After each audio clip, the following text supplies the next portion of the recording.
Hi, welcome back to Live and Breathe Horses. And we are going on with this beautiful book of stories about Tom Dorrance. It's called More Than a Horseman. I would highly recommend to go out and buy it. It's such a beautiful thing to have, to read and reread. And it's full also of wonderful pictures. The stories were collected by his wife, Margaret Dorrance, and by John St. Ryan. So deep gratitude to them for all the work in putting this together, as well as obviously to everybody who contributed their stories. So today's story is from Tom's sister, Ethel Dorrance Pimentel.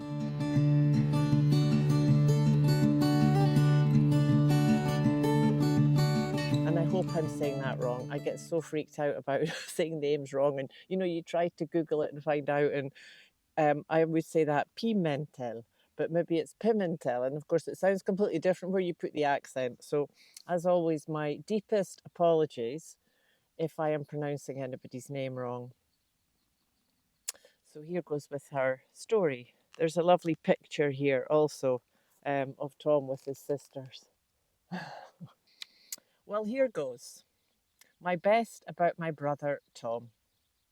Actually, I have nothing bad to say. I remember him as always being jolly. When I was a kid, 7 years younger than he teased me, but always in a kind manner, and I never shed any tears.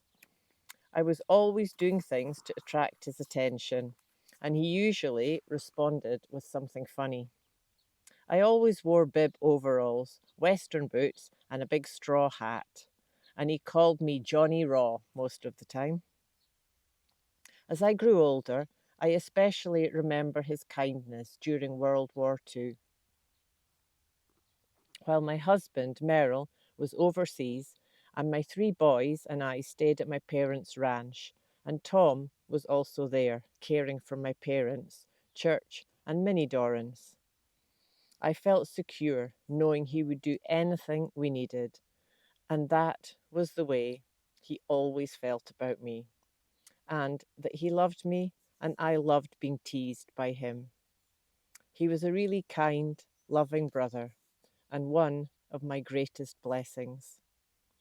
Now, in my later years, 92 years old, and the last of my generation, I cherish having the memories of my brother Tom.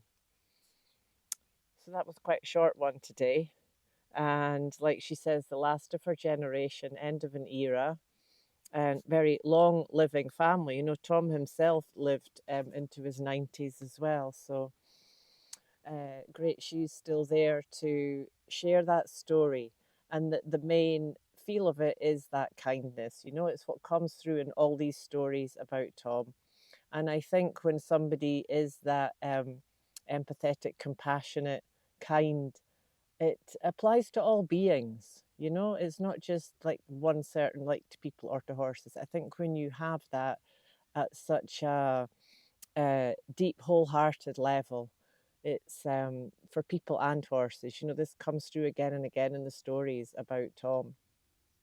His kindness and curiosity, not just about horses, but also about people.